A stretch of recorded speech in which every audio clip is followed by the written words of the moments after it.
The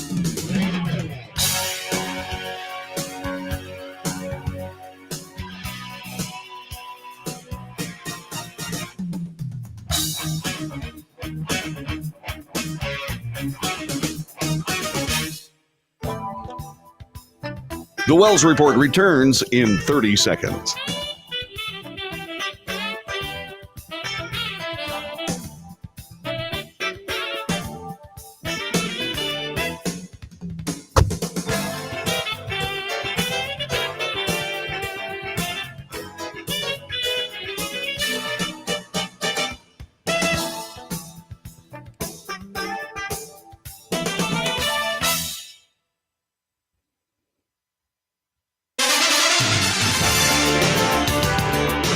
North to south, coast to coast, around the world, this is the Wells Report.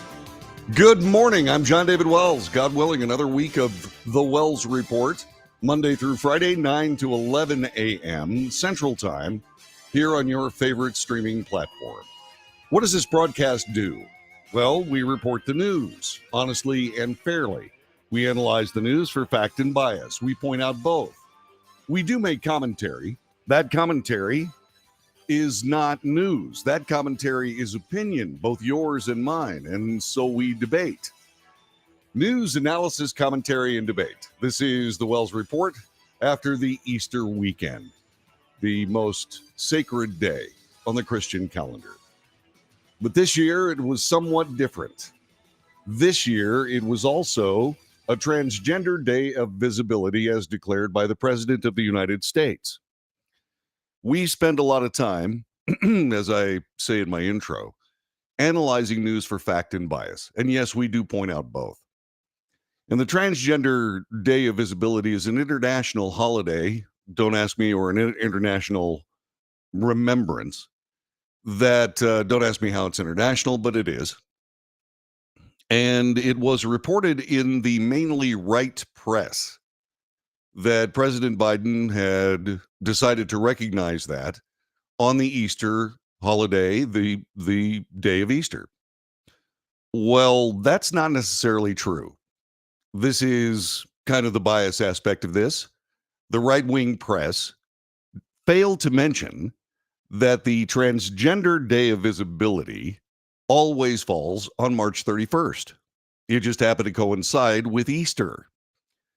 Should the president have remembered the Transgender Day of Visibility perhaps on a different day? That's a question we'll ask a little bit later on. But here's the story from USA Today.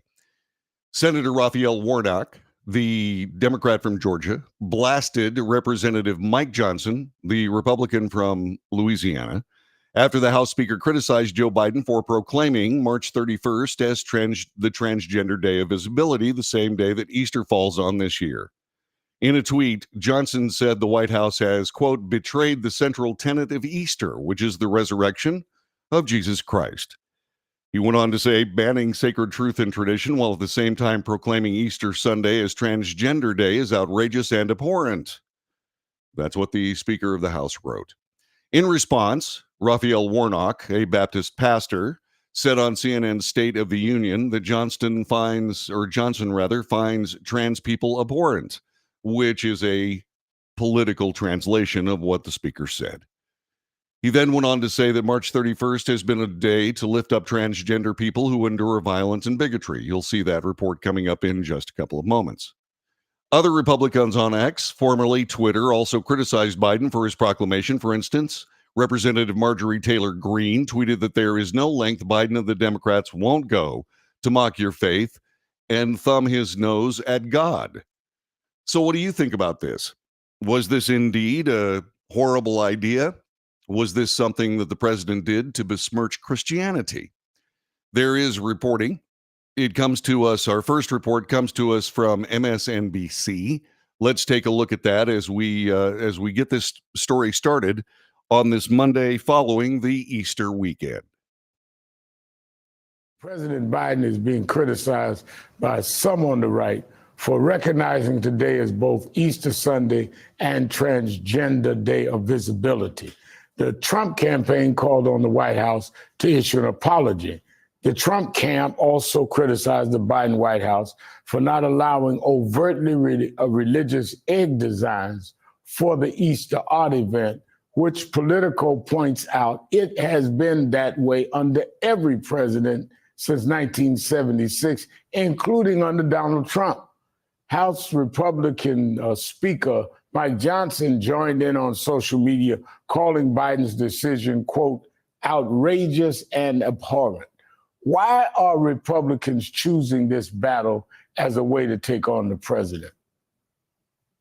Yeah, I'm not quite sure, Rev, to be honest. I mean, there's a little bit of dirty political pool here, but I think we got to hit it head on and suggest to President Trump and Mike Johnson and Senator Blackburn and others who are relying on the words of their Christ and their Jesus they celebrate today to condemn Joe Biden, to suggest to them that actually the Jesus they celebrate today would be inclusive of the transgender community and would be supportive of the transgender community and command all Christians, including Donald Trump, Mike Johnson, and others who celebrate today, that in fact they should love the transgender community as they love their own God.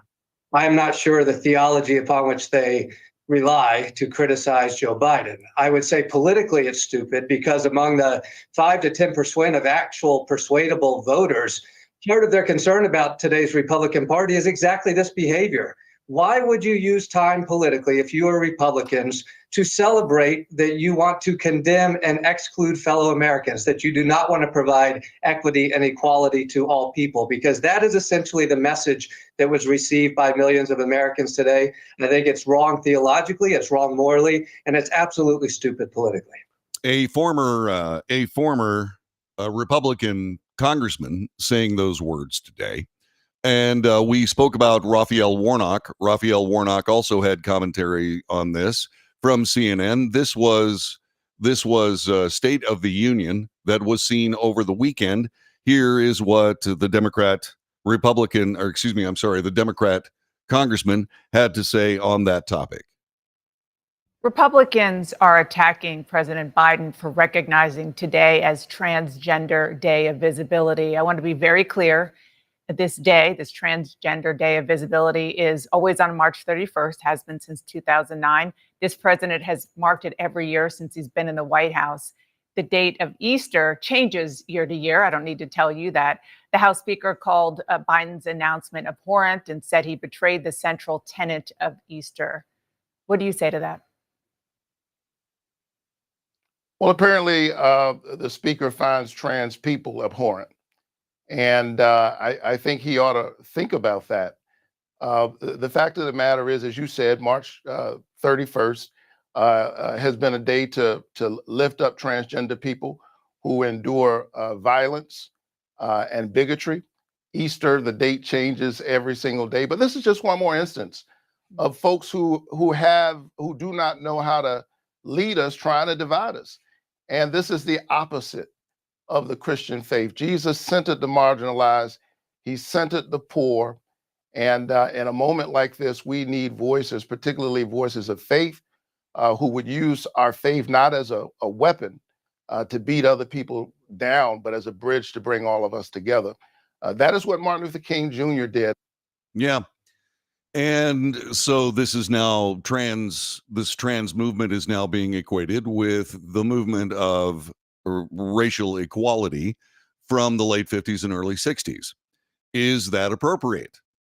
Was the Transgender Day of Visibility, was that something that should have been moved to, say, for example, Saturday by President Biden? Or should it have been left alone? And do these people have a point of view? Our telephone number is 817-379-2172. 817-379-2172. So are you, as a Christian, offended by this? Again, 817-379-2172. 817-379-2172. There was a brilliant, and I do mean this sincerely, there was a brilliant post on X that talked about transgenderism, etc., and pointed out something that stopped me. It pointed out that God created us in his image. Is the alteration of that image something that should be thought of as abhorrent? There were also a lot of brave statements by a lot of people speaking for God and speaking for Christ. And I was looking at that and I was going, boy, that's a lot of ego. What do you think? 817-379-2172. 817-379-2172. Is this something that is abhorrent? Are transgender people abhorrent?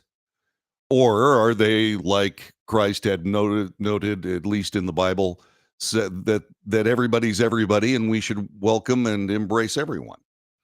817-379-2172. Personally, like I said, the image of God quote, that made me think. It made me pause. And I sat there and went, wow, God did create those people that are changing themselves to a different gender. Is that an affront to God? Now, being judged by others on a regular basis, I find it for my commentary, etc. I find that perfectly part of the circumstance of what I do. I understand that people are going to be critical of what I do and what I say. No matter what it is, there will be somebody that will be offended. And there's kind of a mechanical aspect of that is if I'm not saying anything that's interesting, nobody's going to be offended. But I choose to say the things that I see and feel. I choose to say the things that I believe sincerely. The stuff I don't believe sincerely, I frankly just leave out of the conversation because it's pointless. But I look at this and I say a transgender holiday that was commemorated by the United States, by the president, on Easter is tone deaf. It's absolutely Easter. It's absolutely tone deaf. I'm saying absolutely Easter. The thing goes like this. You could have put your proclamation out on Saturday. And if you wanted to refer to the fact that it was on March 31st, you should have been clear with that. And that should have been pointed out. And yes, there is dishonest reporting on this because even USA Today just sloughed over the part that it's Transgender Day of Visibility is something that's always on March 31st. So, as a Christian, are you indeed offended? Do you believe that it was tone deaf? Do you believe that this was an affront to God? What do you believe in that? What do you think? So let me get to some of the things on the chat room. By the way, that's another way you can debate. Not only 817-379-2172, but you can also join us on the chat room: Facebook, YouTube, Twitch, X, and Rumble. Let's see. Jessica Hamilton Kennedy says that Christian nationalism is a new buzzword. Yeah, nationalism, etc., has been sort of roundly criticized by those of the left as if it's a bad idea. Okay. And says Sodom and Gomorrah definitely comes to mind. 1776, John. We live in a country of freedom. People are free to celebrate whatever they want, whenever they want. Easter, Christ's resurrection, is a celebration that is personal. As a Christian, I ignore their words. Let's see. The celebration, the celebration of John goes on to say the celebration of the Transgender Day of Visibility is something that I can look at this way. I love the people but dislike their sins.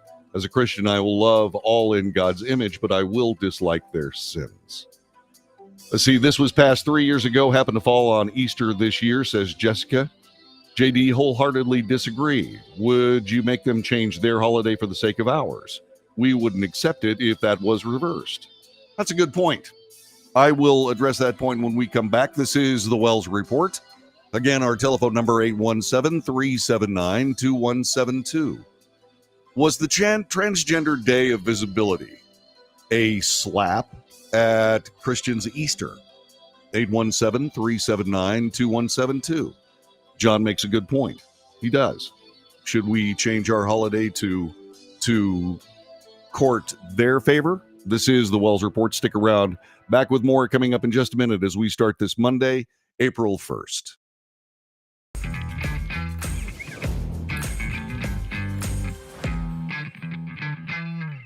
Greece is cheap. But the airfare costs a fortune. Paris? Not much closer, and again, airfare... What about Puerto Vallarta? Let's face it, flying anywhere is just too expensive. Wait, what's this? Low-cost airlines. With one call to low-cost airlines, you'll drastically slash your travel costs. We're talking insanely low airline prices to any of your favorite destinations. Where would you like to go? London, Rome, Costa Rica, Australia? Wow, that's cheap. So why wait? Call now to learn how crazy cheap it is to fly anywhere in the U.S. or international. Our prices are so low, we can't publish them. The only way to get them is to call to instantly hear the most amazing best deals on airline travel. It's that easy. So call now and start packing. Call 877-512-3895. That's 877-512-3895. 877-512-3895.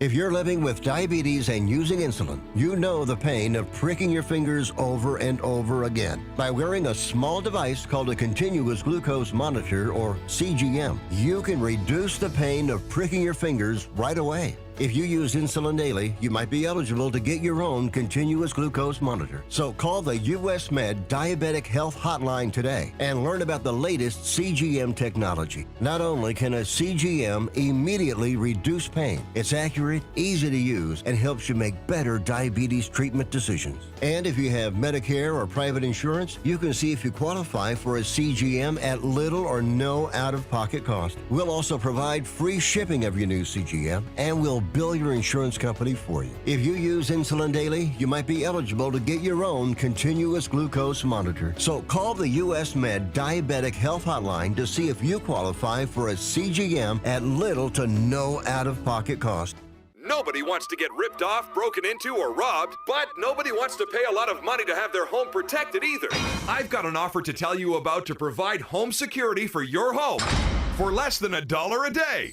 For real, with no installation or equipment charges. And this is from a company rated #1 by a leading consumer research company. According to the facts, most of you won't even call unless there's a burglary in your neighborhood or something bad happened. So let's give you a reason. Save money. For less than $1 a day with no other costs, you can get your home secured. Plus, get a lifetime equipment replacement warranty. You need protection for your home. Call the Home Security Hotline right now. Get your home secured for less than $1 a day, and every caller today immediately qualifies for free installation. Call now. Call 877-275-0973. 877-275-0973. That's 877-275-0973.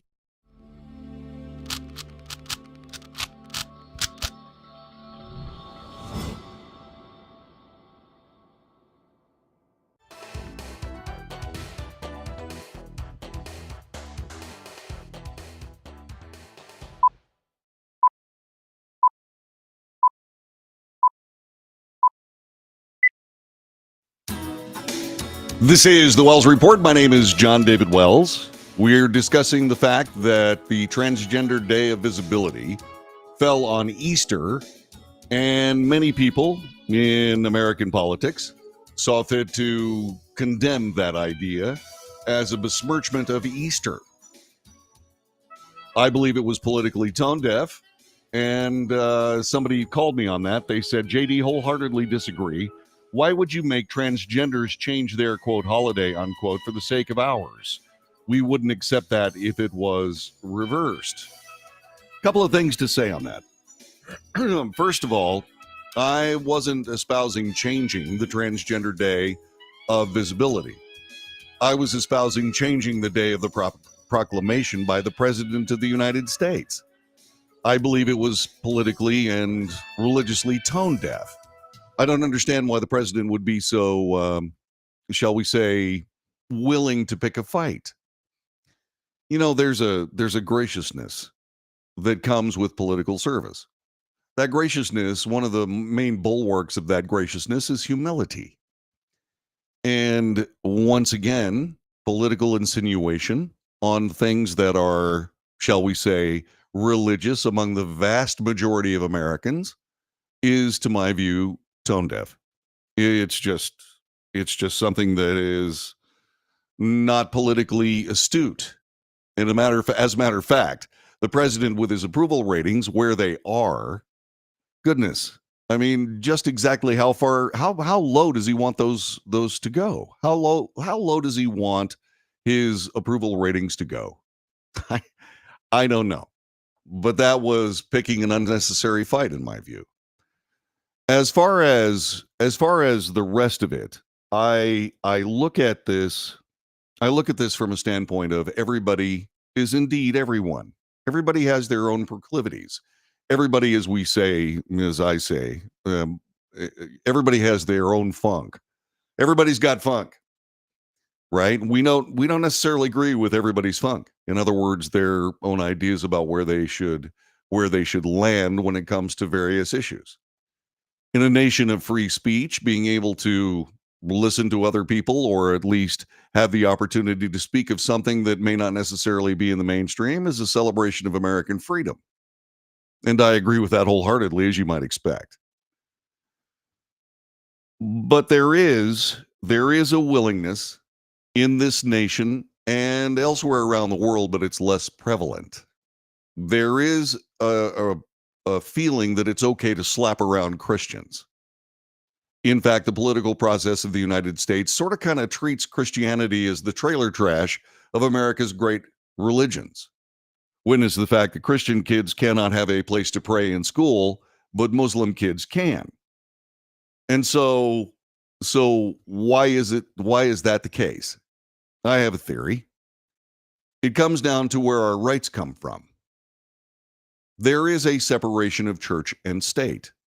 There is not a separation between God and state in this nation, because our rights are given to us by God, not government.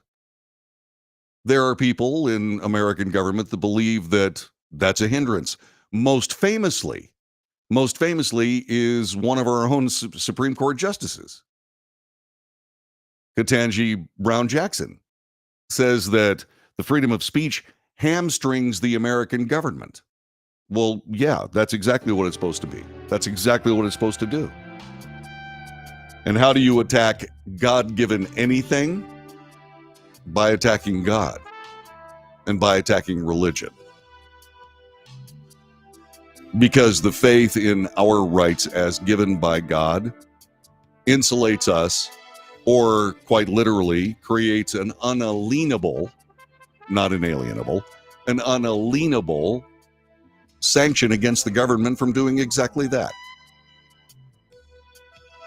It was offensive to me to see that brave proclamation of Transgender Visibility Day, if not the actual day itself. That doesn't bother me a bit. It worries me. It worries me that there would be so many people that would immediately start slapping around Christians again. I'm tired of that. How about you? This is the Wells Report.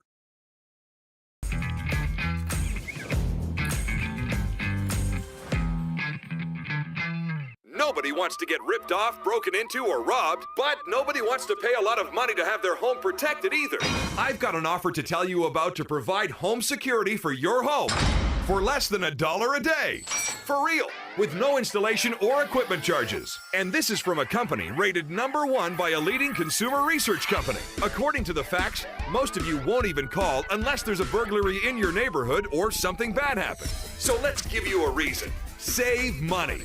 For less than $1 a day with no other costs, you can get your home secured. Plus, get a lifetime equipment replacement warranty. You need protection for your home. Call the Home Security Hotline right now. Get your home secured for less than $1 a day, and every caller today immediately qualifies for free installation. Call now. Call 877-275-0973. 877-275-0973. That's 877-275-0973.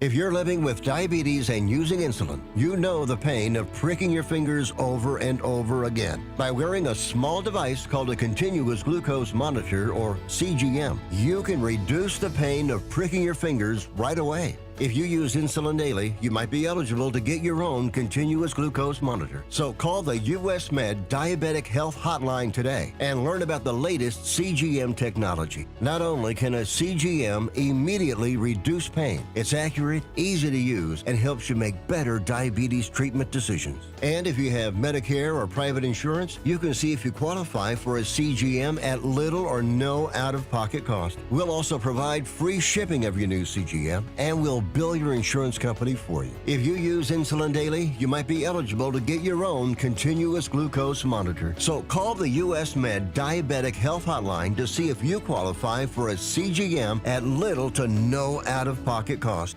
How would you like to get high-speed internet for your home for less than $2 a day? That's right, for about $50 a month, you'll get lightning fast internet. Are you paying less than $50 a month right now for your internet? Then call Whole Home Connect right now for blazing fast internet at $50 a month with no price increases, no hidden fees, no contracts, no equipment fees. It's a great deal. And guess what? You can try it for 15 days. If you don't like it, you get your money back, but you're gonna love it, and you're gonna love the price. Internet for your home for $50 a month. That's less than $2 a day. Plus, no contracts, no equipment fees, and our 15-day guarantee. Call now. Call 866-245-6155. That's 866-245-6155. Again, 866-245-6155.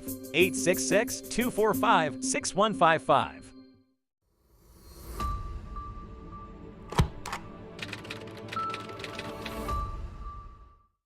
Greece is cheap. But the airfare costs a fortune. Paris? Not much closer, and again, airfare... What about Puerto Vallarta? Let's face it, flying anywhere is just too expensive. Wait, what's this? Low-cost airlines. With one call to low-cost airlines, you'll drastically slash your travel costs. We're talking insanely low airline prices to any of your favorite destinations. Where would you like to go? London, Rome, Costa Rica, Australia? Wow, that's cheap. So why wait? Call now to learn how crazy cheap it is to fly anywhere in the U.S. or international. Our prices are so low, we can't publish them. The only way to get them is to call to instantly hear the most amazing best deals on airline travel. It's that easy. So call now and start packing.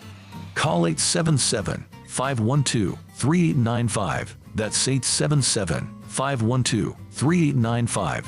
877-512-3895.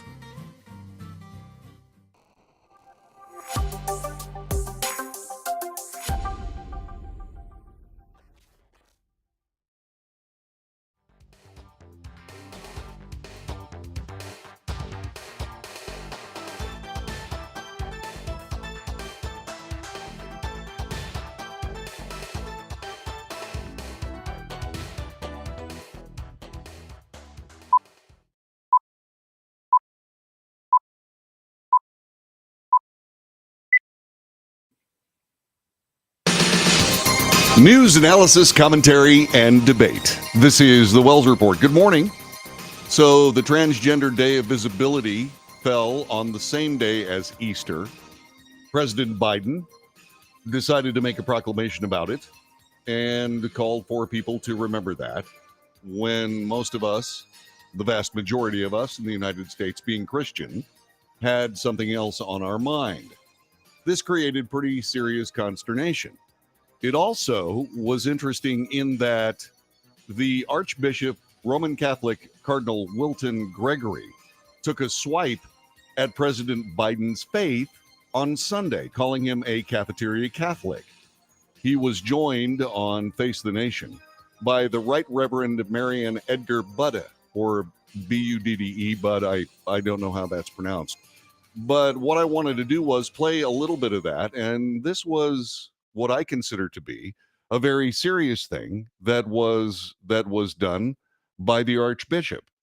He said Roman Catholic Cardinal Wilton Gregory did indeed take a swipe at the president for for his faith, calling him a cafeteria Catholic for picking and choosing parts of the faith while ignoring or even contradicting other aspects of his adherents. He is the Archbishop of Washington, D.C. He was on Face the Nation on CBS, and he was asked whether he believed that Biden's long-touted Catholic roots will resonate with American Catholics in the upcoming 2024 election. I would say that he's very sincere about his faith, but like a number of Catholics, he picks and chooses dimension of the faith to highlight while ignoring or even contradicting other parts. And it's a phrase that we've used in the past, the Archbishop said, a cafeteria Catholic. You choose what is attractive and dismiss what is challenging. As I pointed out, there's a lively debate going on on the chat room here. And there are great points on both sides here. Oh, by the way, before I move on, I do want to say something here. There are contradictions between Joe Biden's faith, Nancy Pelosi's faith, and other Catholics of mostly the American left. There are contradictions when it comes to certain aspects of American life. But there is a separation of church and state. The President of the United States is Catholic. Those are not mutually exclusive. The President of the United States can be a Catholic and yet, in matters of state, feel differently about things, or at least apparently feel differently about things that are contrary to that Catholic faith. It is the separation of church and state. There is no separation between God and state in the United States, but there certainly is a difference between religion, which is not God. And people confuse that. They believe that religion is God. Religion is a form of worship of God, and that is somewhat different. More about that coming up in just a couple of moments. Meanwhile, the debate does indeed continue to be very lively on the chat room. Let's see. Mike says, it's offensive if we allow ourselves to be offended. This strikes at the heart of a lot of things that I talk about here on the Wells Report with regard to you can take offense if you choose to, but it is a choice. You can take offense if you choose to. It is a choice. It is important for all of us to be able to put those things down. The idea of being offended by someone else's actions being voluntary isn't something that I agree with. As a matter of fact, many people are offended about many things in these United States, and they make a great big deal of it, and people are angry about it, and the consternation and division is rife in this nation, all based on someone's personal offense that is turned into a news article or some kind of news report that, tears at the cohesiveness of e pluribus unum, of many one. That's a good point. That's a very good point. So why was a proclamation necessary? Indeed, there are a couple of different things here. Let's see. Why choose to be offended when you can choose the joy of what the resurrection actually brings? Yeah. And then Jessica also said, they do already have an entire month, don't they? Aren't they the T in LGBTQ for Pride Month? Yeah, that's true. And so one more thing to celebrate the LGBTQ movement after a month of celebrating the LGBTQ movement. And that's another good point. During the Christmas holidays, there are also Islamic holidays and Jewish holidays. There could be multiple celebrations at once. If the president wants to choose to focus on one versus the other, that's okay, says John. All I can say is this. Back in the 60s, there was a tennis player named Renee Richards. She was transgender. And that goes back to the 60s. In other words, when we start talking about transgender with regard to having a piece of American civilization or American society, we can go back to the mid to late 60s. But Islam, Judaism, Christianity goes back thousands of years. And oh, by the way, is transgenderism a religion. I don't believe it is. I don't believe it is. However, maybe they do. And once again, as a Christian, I say, well, yeah, believe what you choose to believe as long as you believe it sincerely. And as long as God is involved in some level, I think. And I don't know that that's the case, but once again, that's ripe for debate. Let's see. Why is there a holiday and 3 months of honor given to a group who chooses not to accept what is in their drawers? I don't believe she's talking about where you store your clothing, by the way. Let's see. President Biden is free to do so. We can't find offense in everything he does. We need to remember that we are a nation of freedoms, says John. Again, good points. I'm concerned about taking religious symbols from the Easter egg hunt design contest. Okay, so Easter eggs, Easter bunny, candy, etc. Sure, it's a celebration. It's a celebration of the resurrection of Christ in the Christian calendar. It is the holiest day of our Christian calendar. It is. But eggs and bunnies and so on, does that distract from Easter?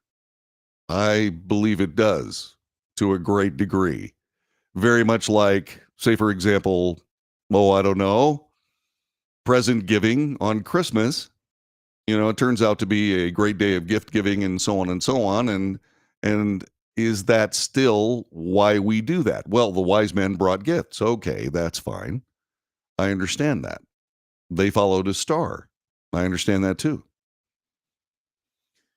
And so the traditions are somewhat a warpage of the great Christian, and for that matter, any other kinds of holidays.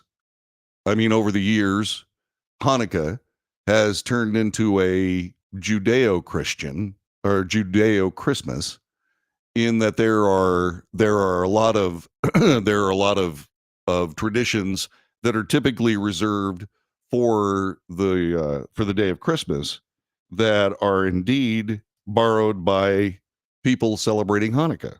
Okay, I get that. Hang on a second here. I get that and I understand it. One more time.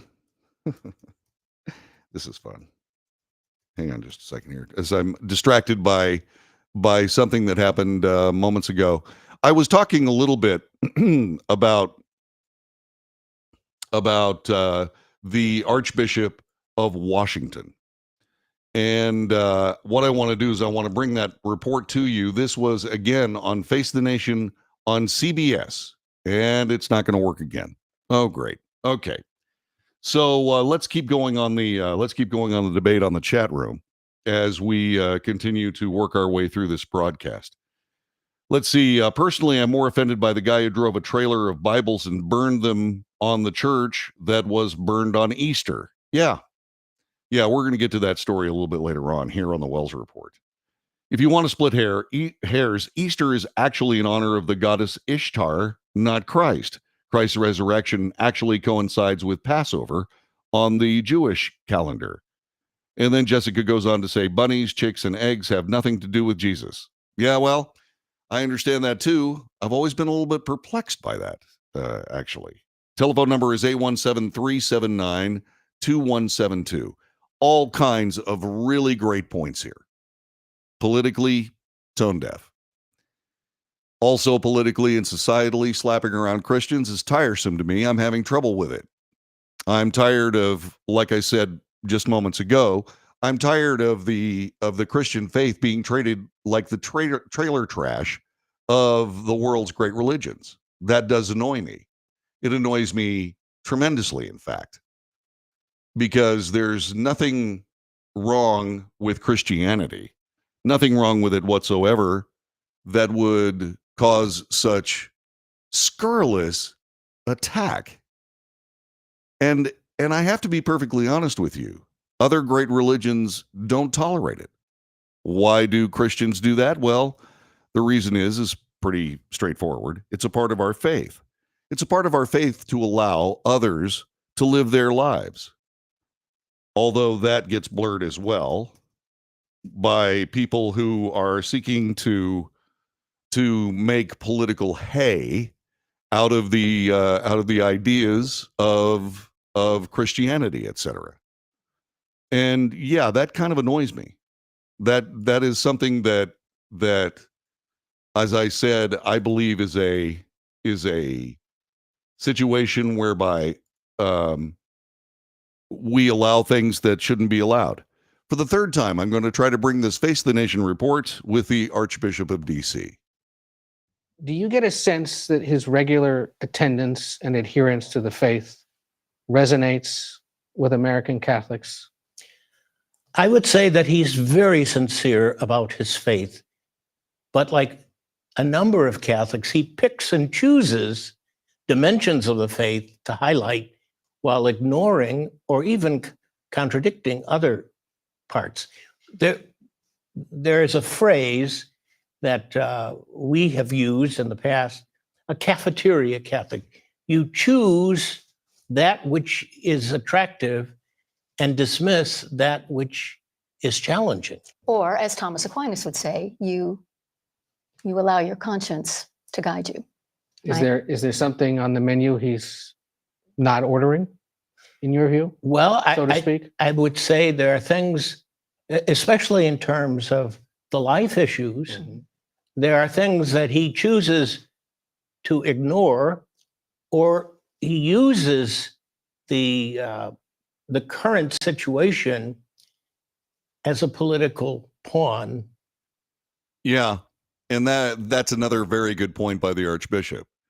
And so as we look at this, there are reasons to criticize all around this issue. And so the idea that we can take offense if we choose to, that offense is voluntary, that's a very good point. That is a very good point. It does bother me that our great holidays are routinely attacked, specifically Christmas and Easter. It is something that is as ephemeral as the grass. We keep seeing it every year, year in, year out. And it's unnecessary. In my view, it's unnecessary. Why would we hassle Christians when we don't hassle Muslims during Ramadan? We don't hassle the Jews about Hanukkah. But we do hassle Christians. And that is detrimental, I think, to our society. Telephone number 817-379-2172. 817-379-2172. That's our telephone number. There was also something else when it comes to politicos having to do with religion. This is an opinion piece by Jeff Schultz. So social media is buzzing this Holy Week about a video of former President Trump and the Republican presidential nominee, Donald Trump, selling God Bless the USA Bibles. And this was another bit of fodder for the American left with regard to that very issue. And we go back to CNN's State of the Union, where Democrat Representative Raphael Warnock spoke a little bit about President Trump's Bibles. Donald Trump is marking this Holy Week by posting a video. He did so encouraging people to buy a $60 Trump-endorsed Bible. Listen to what he said. We will in just a little bit. As a matter of fact, I ran out of time on this because I was so very much into it. We'll play that for you as we continue. Also, a church was burned. Bibles were burned on Easter, and we'll cover that as well. This is the Wells Report. Our telephone number, 817-379-2172. 817-379-2172. What do you think?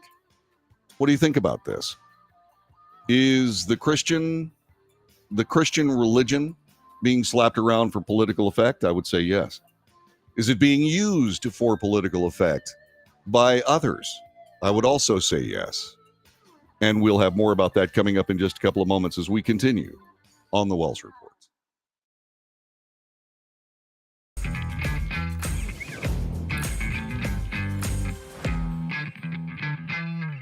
Greece is cheap. But the airfare costs a fortune. Paris? Not much closer, and again, airfare... What about Puerto Vallarta? Let's face it, flying anywhere is just too expensive. Wait, what's this? low-cost airlines. With one call to low-cost airlines, you'll drastically slash your travel costs. We're talking insanely low airline prices to any of your favorite destinations. Where would you like to go? London, Rome, Costa Rica, Australia? Wow, that's cheap. So why wait? Call now to learn how crazy cheap it is to fly anywhere in the U.S. or international. Our prices are so low, we can't publish them. The only way to get them is to call to instantly hear the most amazing best deals on airline travel. It's that easy. So call now and start packing. Call 877-512-3895. That's 877-512-3895. 877-512-3895.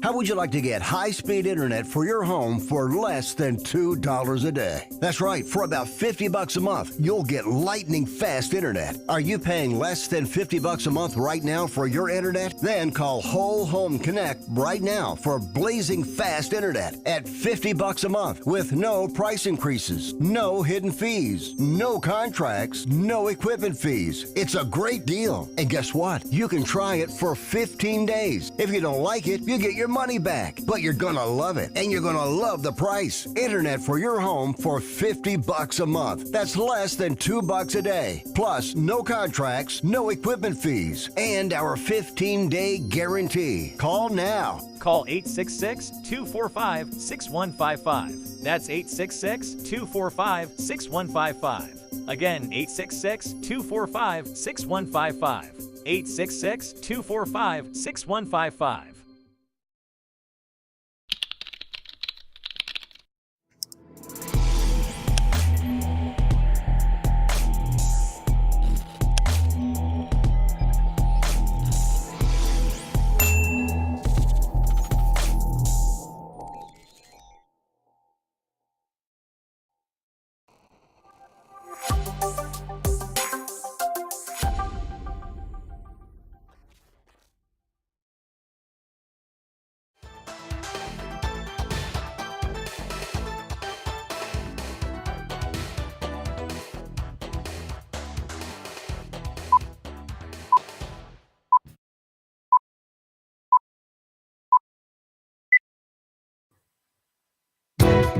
This is the Wells Report in progress. My name is John David Wells. Consternation, gnashing of teeth, points being made, counterpoints being made regarding the celebration of Easter over the weekend. And there are a lot of people saying a lot of things, me included. And we talk a little bit about politics and religion because that's certainly been the course of conversation, at least on this Monday. As people say, goodness gracious, what a terrible thing, or hey, that's an okay thing, or why would we be offended if it's voluntary? Why should we be offended by that? By the idea of the Transgender Day of Visibility. Okay, well, that's the way that works. But politicians using religion, even though we are a nation of where religion and state are separated, by calculation, we still see it no matter what we try to do. Indeed, the former president of the United States, Donald Trump, did that very thing. He is now selling Bibles after he endorsed this particular company that sells them. Donald Trump is marking this Holy Week by posting a video. He did so encouraging people to buy a $60 Trump-endorsed Bible. Listen to what he said. All Americans need a Bible in their home, and I have many. It's my favorite book. It's a lot of people's favorite book. I'm proud to endorse and encourage you to get this Bible. We must make America pray again. The group selling that Bible says it paid to license Trump's name and image, which means he's making money off the sales. What do you make of that? The Bible doesn't not need Donald Trump's endorsement, and Jesus, in the very last week of his life, chased the money changers out of the temple, those who would take sacred things and use them as cheap relics to be sold in the marketplace. The sad thing is that none of us are surprised by this. This is what we expect from the former president. If he's not selling us steaks, he's selling us a school whose degree is not worth the paper that it's written on. If he's not selling us a school, he's selling us sneakers, and now he's trying to sell the scriptures. At the end of the day, I think he's trying to sell the American people a bill of goods. And that worked in 2016, although he did not win the popular vote even in 2016. It did not work in 2020. And I don't think it's going to work in 2024. As you can see, there's an awful lot of politics being pitched all over this religious week. And it's okay. Yeah, it can be offensive if you choose to be offended. Let's see. Tell me, is Donald Trump getting paid for that endorsement? In fact, he is. He is. He was paid to endorse that Bible. By the way, in case you're wondering, the Bible is not just the holy text. It's also the U.S. Constitution, the Declaration of Independence, the Pledge of Allegiance, and a chorus to Lee Greenwood's song, God Bless the USA. Now, okay, so is that as offensive an idea as the politics surrounding the Transgender Day of Visibility? It might well be. It might well be. I don't know whether there are going to be people that go out and buy that Bible. I believe that having the Bible is, once again, an absolute requirement for Christians in their houses and other people too, because the Bible covers a lot of different religions. And so all that being said, just exactly where do we draw the line at offense? Do politicians need to align themselves with religion? Yeah. Why? Well, because most of us are Christians. And a lot of us are Jewish. And this is part and parcel of trying to get votes in an election year. I'm fond of saying that politics poisons everything. And it does. To greater and lesser degrees, depending on your particular point of view and whatever the issue is. Politics does poison religion in the United States. Its use by politicians for vote getting is tawdry. Don't you think? 817-379-2172. 817-379-2172. But then there's the quote, for those people that find politics reprehensible, I'm one of them, by the way, then you will be defeated by politics. And that is a correct statement. You will. If you try to rise above the tawdry world of politics, as I said, then you will be defeated by politics because it is a human nature thing. People will ally themselves around various ideas, concepts, kinds of government, roles of authority by nature. And regardless of what situation you find yourself in, all of us watching this broadcast, all of us doing this broadcast, certainly have been defeated by politics in the workplace, even politics outside the workplace, as we've seen with the cancel culture, etc. Now, is there anything we can do about it? No, except expect human beings to be something aside from human beings. And I just don't think that that's realistic or even something that isn't necessary to our culture. So as we look at all of this, I think the quote that resonates with me the most is the one that says, we only need to be offended because we choose to be offended. As Christians, why do we just let everybody do what everybody does? And stop taking exception to those people that would want to besmirch our religion and be secure inside it. That's what I'm taking away from this conversation. How about you? This is The Wells Report. Stick around. We'll be back with more coming up next hour on The Wells Report.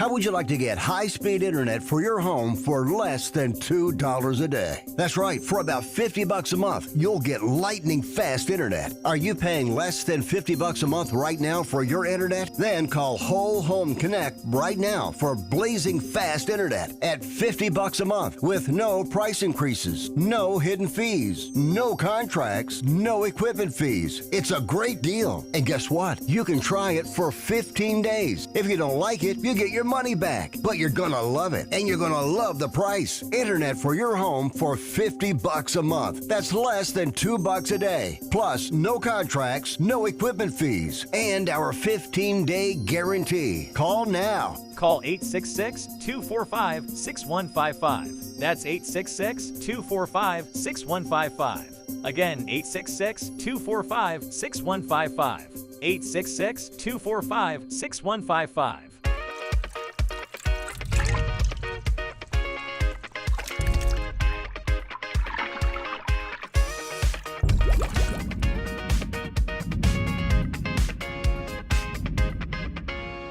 Nobody wants to get ripped off, broken into, or robbed, but nobody wants to pay a lot of money to have their home protected either. I've got an offer to tell you about to provide home security for your home for less than $1 a day.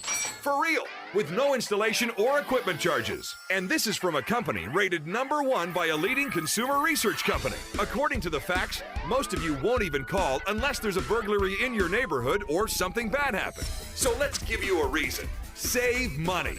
For less than $1 a day with no other costs, you can get your home secured. Plus, get a lifetime equipment replacement warranty. You need protection for your home. Call the Home Security Hotline right now. Get your home secured for less than $1 a day, and every caller today immediately qualifies for free installation. Call now. Call 877-275-0973. 877-275-0973. That's 877-275-0973.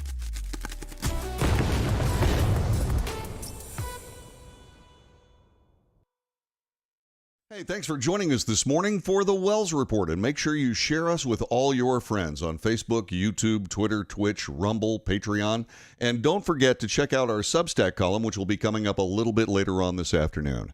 When you do all this, make sure you subscribe. Make sure you give us those thumbs up. They are really important. Check the notification box so you know when we're on the air, and whatever you do, join us every morning, Monday through Friday, 9 to 11 a.m. Central Time, for the Wells Report.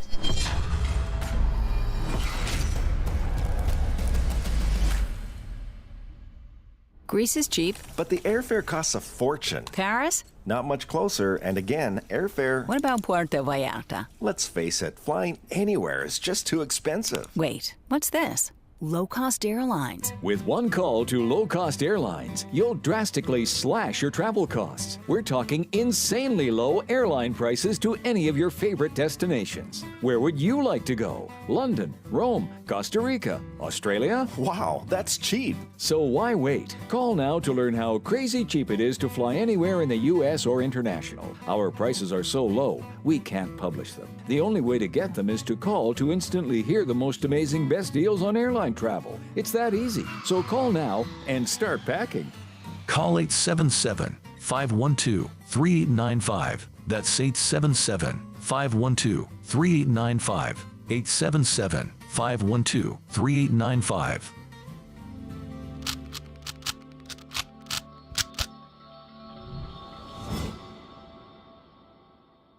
If you're living with diabetes and using insulin, you know the pain of pricking your fingers over and over again. By wearing a small device called a continuous glucose monitor, or CGM, you can reduce the pain of pricking your fingers right away. If you use insulin daily, you might be eligible to get your own continuous glucose monitor. So call the US Med Diabetic Health Hotline today and learn about the latest CGM technology. Not only can a CGM immediately reduce pain, it's accurate, easy to use, and helps you make better diabetes treatment decisions. And if you have Medicare or private insurance, you can see if you qualify for a CGM at little or no out-of-pocket cost. We'll also provide free shipping of your new CGM, and we'll bill your insurance company for you. If you use insulin daily, you might be eligible to get your own continuous glucose monitor. So call the US Med Diabetic Health Hotline to see if you qualify for a CGM at little to no out-of-pocket cost.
North to south, coast to coast, around the world, this is the Wells Report.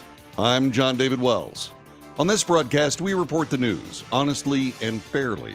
We analyze the news for fact and bias. We point out both. In short, we depropagandize the mainstream media. Somebody has to, because we're being lied to as if it was a religion.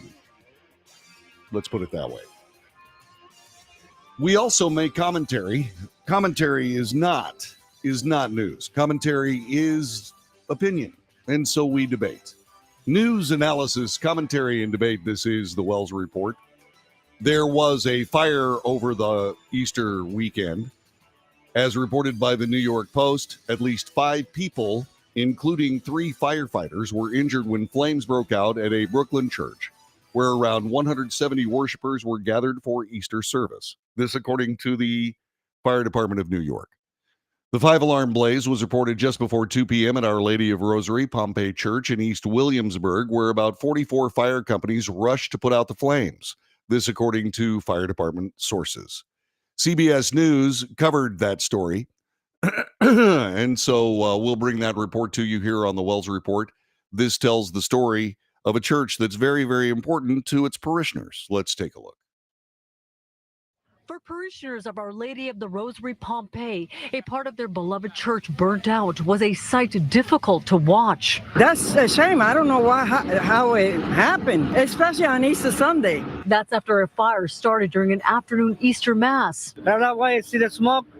I say, everybody get up. Church employees Salvador and Gonzalez immediately alerted the 150 parishioners to evacuate. People listen, yeah. People cry. As the fire engulfed the rectory and parish center, the flames were heavy and fast. We have over 200 firefighters and medical personnel called to the scene. Moving quickly, fire officials say one firefighter fell through one of the floors as the Mayday call came in for him. So he bounced up off the floor, came in and wanted to run back up the stairs to address the Mayday issue, but not realizing that the Mayday was himself. He was unhurt, thank God. That's the strength and tenacity of our city's bravest, and for those who attend here. The church is everything for us. 60 years for Gonzalez, watching his church, the center of his community and family, is heartbreaking. It's tremendous. This is my church for a long time, Anything, I'm part of the church. Too much. I can, and this is too much to me. But as difficult as it is, officials say the main part of the church is salvageable, and there were only 6 minor injuries. It's almost as if God was right here and he was watching over this community and these people. They can still continue to rejoice in the resurrection of the Lord. Church officials say they have yet to determine the extent of damage in the rectory and parish center, and those who were living there will be moved temporarily to living quarters at a sister church. Naveen Dhaliwal of CBS News bringing us that report. There was also a report of a trailer full of Bibles being burned. And in this era of terrorism, you wonder, one of the things I thought of was some of this terror, was some of this disaffected people deciding that they were going to attack Christianity? Don't know. Don't know. Too early to tell. We'll find out as time goes by. So, getting back to the coverage from the New York Times. During Mass, the parishioners noticed black smoke coming out from behind the altar. The faithful let me know, said church priest Father Romulo Marin. When I turned around and opened the door to the church office located behind the altar, it was already on fire. Everything was on fire. The roof in the office, and so on. 5 people were treated for minor injuries, according to fire officials. 3 of those hurt were the bravest, those being the firefighters. And that firefighter, by the way, fell through a burning roof/ceiling, and then got up and tried to take part in the rescue of whatever the Mayday was with regard to an injured firefighter, not knowing it was himself. Those guys are tough. Officials said firefighters did an amazing job putting down the flames, including one smoke eater who fell through the floor and managed to bounce back to continue to battle the fire. One of our firefighters fell from the 2nd floor through the 1st floor while fighting the fire. Shows strength, tenacity, determination of the firefighters. They gave the Mayday for him. He didn't realize the Mayday was for him. Bounced back up off the floor, came in and wanted to run back up the stairs to address the Mayday issue, not knowing it was him. The priest, who fire officials told him the fire's cause was electrical, added that his biggest concern was not the Easter service was ruined, but all the members of his congregation were safe and accounted for. Everybody left in an orderly fashion. Slowly, they exited the church. For me, it was the big worry that everyone was safe. As for the blaze breaking out on Easter Sunday, Marin said, Christ has risen. The church. We can rebuild. One of the worshipers, who identified herself as Blanca, mourned the loss of the house of worship. It's very sad because we lost our church. This is the church I go to every single day. And so there was that. And yeah, you kind of sort of have to think about that as in the context we find ourselves. I mean, what's going on here? There have been many attacks on Christianity. Was this another one? Certainly the trailer full of Bibles being burned in front of the church itself, well, that was just mean-spirited in my view. Was it a terror attack? No, I don't think so. Was the church burning a terror attack? I don't know. We have to wait. Okay, so the priest says it was an electrical fire. All right. Let's find out, and we will. We certainly will. This is the Wells Report. There are other pieces of news that I want to talk a little bit about. While we're talking about worldwide conflict, there is a situation brewing in the U.S. House of Representatives. Representative Don Bacon, as reported by USA Today, said yesterday it's possible that Mike Johnson, the Speaker of the House, could lose his speakership if he moves to put a Ukraine aid bill on the floor. It's possible. I'm not going to deny it, Bacon said on Meet the Press on NBC with Kristen Welker. We have 1 or 2 people that are not on the team. They're not team players. They'd rather enjoy the limelight and the social media. Representative Bacon's remarks come after Johnson had indicated in a news conference that he will address the Ukraine aid bill once the House returns in April. Some House Democrats told the outlet they would protect Johnson from being ousted if he moves a stalled $95 billion Senate bill to aid Ukraine, Israel, and other U.S. allies. But conservative hardliners such as Representative Marjorie Taylor Greene have opposed such efforts over Ukraine aid. Greene already filed a motion to vacate the chair against Speaker Johnson for working with Democrats to fund the government. After she filed the motion, she told reporters that he should not bring funding for Ukraine. Bacon, who'd been supportive of Ukraine aid, told Welker that he hopes Johnson prevails. He's doing the right thing, said Bacon. It's in our national security interest that Ukraine remain independent. Which begs the question, why? Why is that such an important thing? This is not our fight. Why are we funding it? Are we not perilously close to offending a nuclear superpower by meddling in what is, for all intents and purposes, an internal debate, an internal problem here, an internal issue? I believe we are. I believe we're making a huge mistake. And I believe that there was a template that pretty much handled that. When the United States went into Afghanistan the first time to stop the Russians from destroying the entire country, not that you can destroy Afghanistan, it's mostly rocks anyway. But as you go through all of this, what we did is we made sure that all the weaponry being used by the Mujahideen came from Russian sources. We're not doing that. We're sending that country F-16s. Why we're doing that, I have no idea. There are MiG-29s scattered everywhere in Eastern Europe, and the Ukrainian pilots already know how to fly those. And just exactly what's going to happen when a U.S. F-16 is shot down. Why isn't that an act of war? I don't know. It's probably, this gets back to being offended just because you choose to. Maybe Vladimir Putin chooses not to be offended that the United States is meddling in an internal matter. Don't know what's happening there. I have heard that President Trump, if he regains the presidency, will indeed negotiate an end to that war in 24 hours. I certainly hope so. I mean, if somebody could actually get those two sides together to listen to each other and figure out what the issues are, I already know what they are. The issue happens to be that the Russian military is not going to give up those naval bases in the Crimean Peninsula, which is now part of Ukraine. They're just not going to give those up.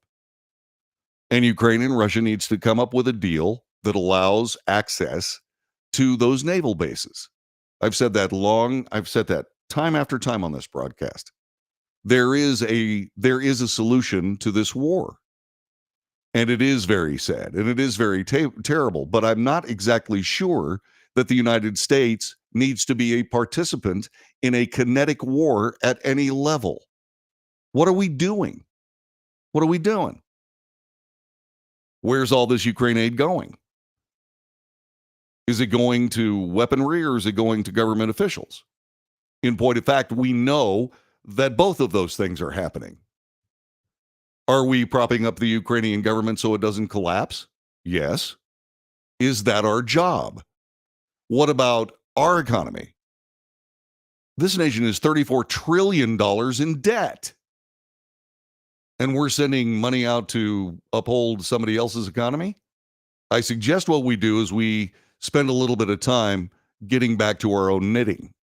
I also suspect that if indeed we stopped supporting Ukraine, the war would be over. Okay, so would that take Ukraine out of the supposed Democratic Republic collection of nations around the world? Perhaps. Perhaps. But on the other hand, is it any of our business? There are good points on both sides, I guess. I mean, Mike Pompeo is a guy who I sincerely respect.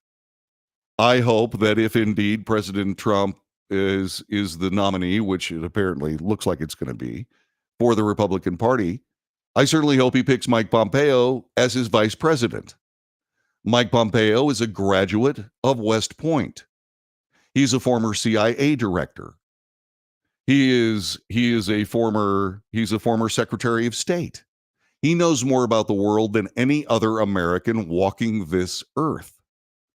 And it seems to me that especially when we're dealing with problems with China and we're dealing with problems around the world from the standpoint of the Middle East, and yes, Russia, we need somebody like that that can very clearly see the American way through all that. But Mike Pompeo says that we should be funding Ukraine. Okay. He's forgotten more about this than I'll ever know. But what do you think about it? Should we be messing around in Ukraine? Should we be sending American treasure? So far, we haven't sent anybody to shed blood, but that's only so far. There are an awful lot of American troops in Eastern Europe standing on the precipice of various Eastern European countries and Ukraine. Why are they there? What are they going to do? Where is this going to go? So we talk about China and their provocative actions. We talk about Ukraine. We talk about the Middle East and Iran's provocative actions. Are we going to find ourselves in a world war? I don't know. And oh, by the way, does helping Ukraine deal with Russia get us closer to that war or farther away? You tell me. This is the Wells Report.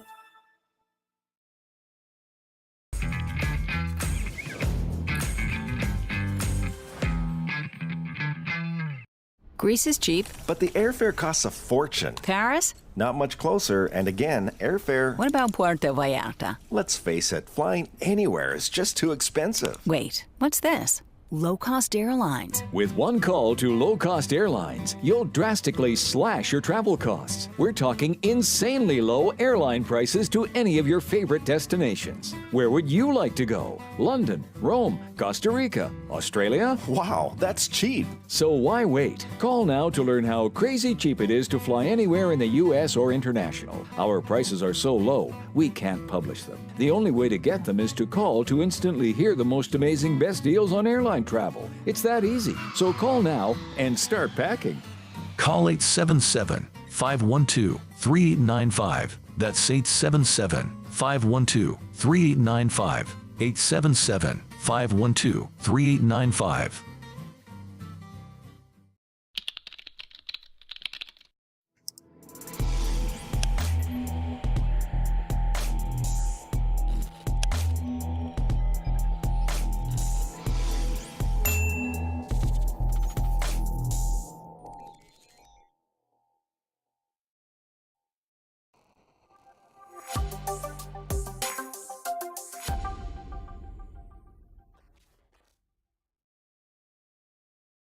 If you're living with diabetes and using insulin, you know the pain of pricking your fingers over and over again. By wearing a small device called a continuous glucose monitor, or CGM, you can reduce the pain of pricking your fingers right away. If you use insulin daily, you might be eligible to get your own continuous glucose monitor. So call the US Med Diabetic Health Hotline today and learn about the latest CGM technology. Not only can a CGM immediately reduce pain, it's accurate, easy to use, and helps you make better diabetes treatment decisions. And if you have Medicare or private insurance, you can see if you qualify for a CGM at little or no out-of-pocket cost. We'll also provide free shipping of your new CGM, and we'll bill your insurance company for you. If you use insulin daily, you might be eligible to get your own continuous glucose monitor. So call the US Med Diabetic Health Hotline to see if you qualify for a CGM at little to no out-of-pocket cost.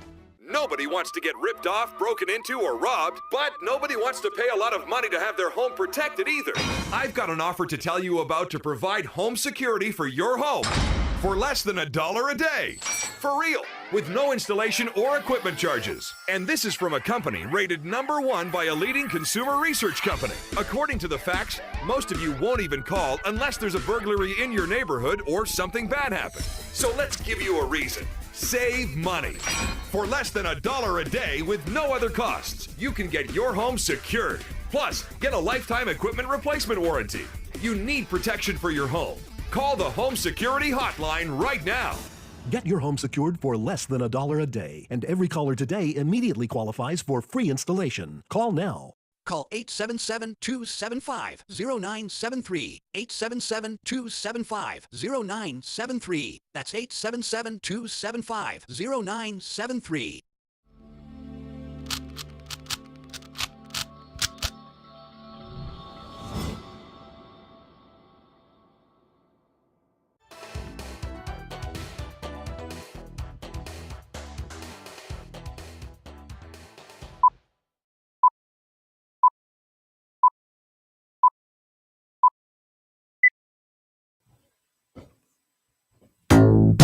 This is the Wells Report. My name is John David Wells. Our telephone number is 817-379-2172.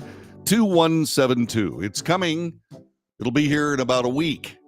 It is a solar eclipse that's going to occur above the United States on April 8th.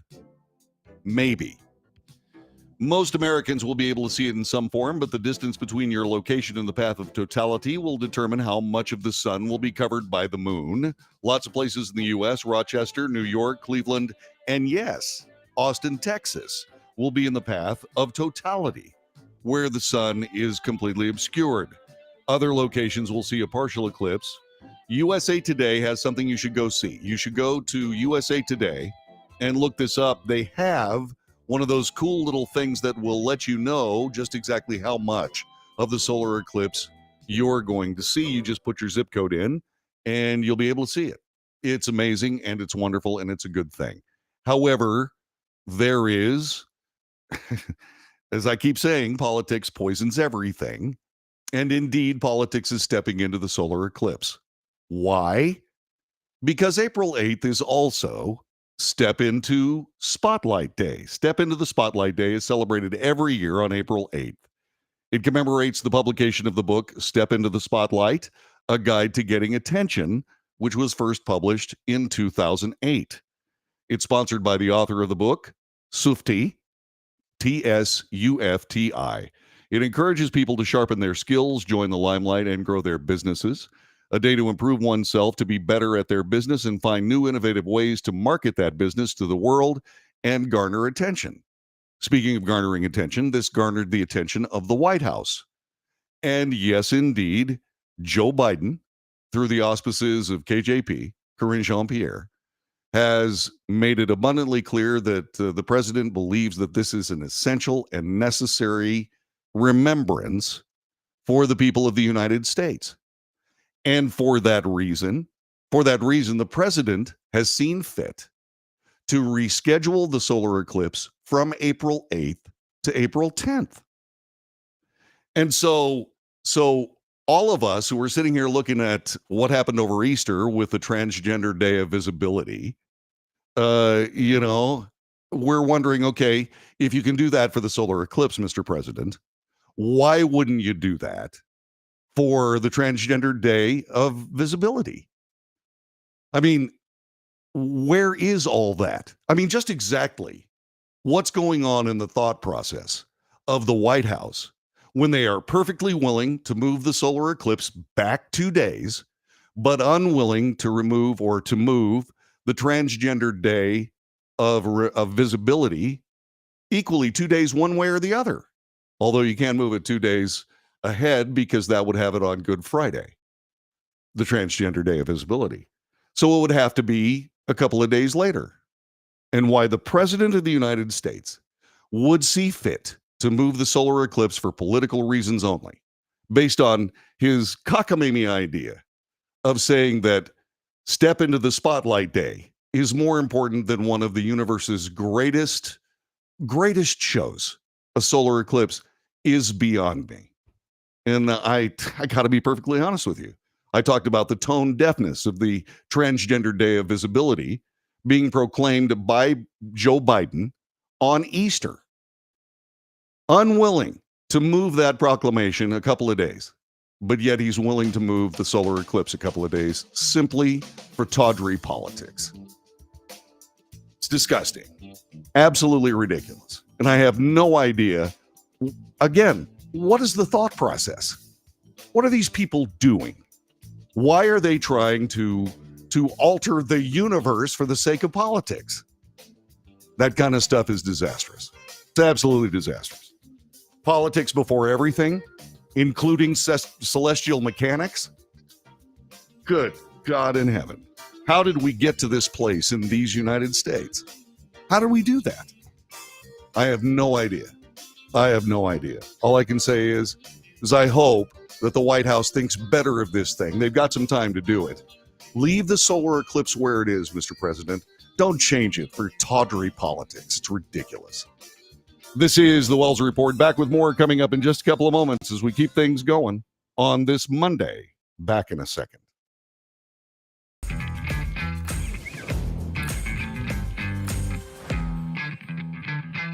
Nobody wants to get ripped off, broken into, or robbed, but nobody wants to pay a lot of money to have their home protected either. I've got an offer to tell you about to provide home security for your home for less than $1 a day. For real, with no installation or equipment charges. And this is from a company rated #1 by a leading consumer research company. According to the facts, most of you won't even call unless there's a burglary in your neighborhood or something bad happened. So let's give you a reason. Save money. For less than $1 a day with no other costs, you can get your home secured. Plus, get a lifetime equipment replacement warranty. You need protection for your home. Call the Home Security Hotline right now. Get your home secured for less than $1 a day, and every caller today immediately qualifies for free installation. Call now. Call 877-275-0973. 877-275-0973. That's 877-275-0973.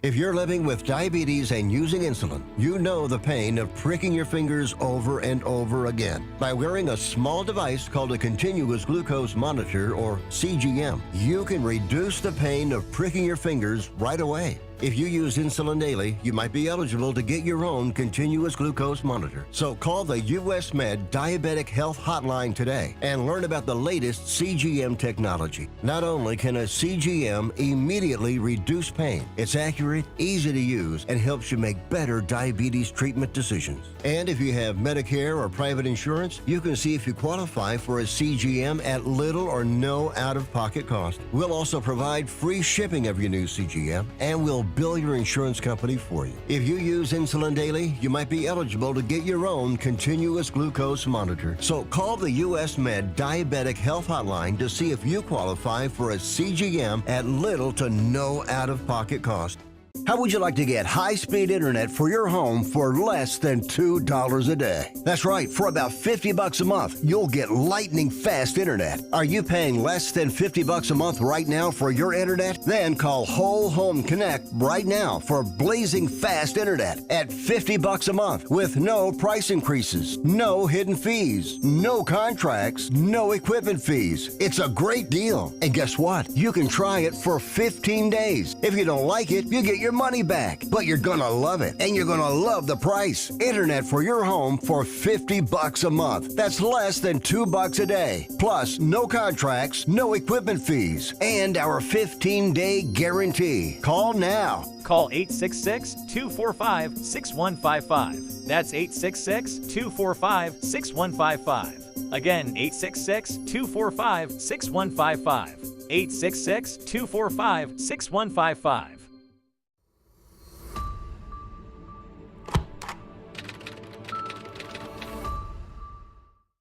Greece is cheap. But the airfare costs a fortune. Paris? Not much closer, and again, airfare... What about Puerto Vallarta? Let's face it, flying anywhere is just too expensive. Wait, what's this?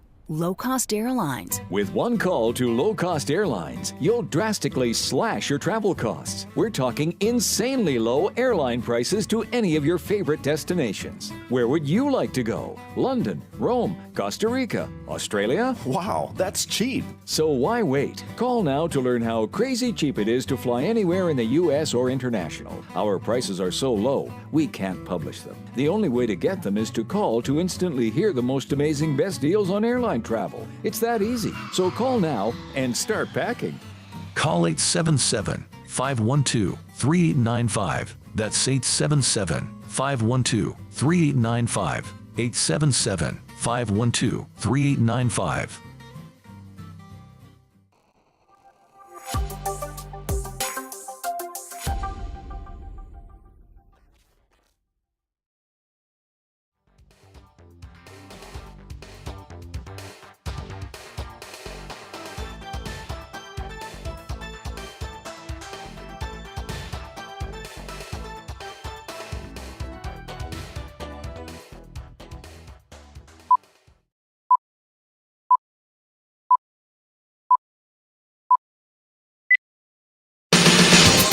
News, analysis, commentary, and debate. This is the Wells Report.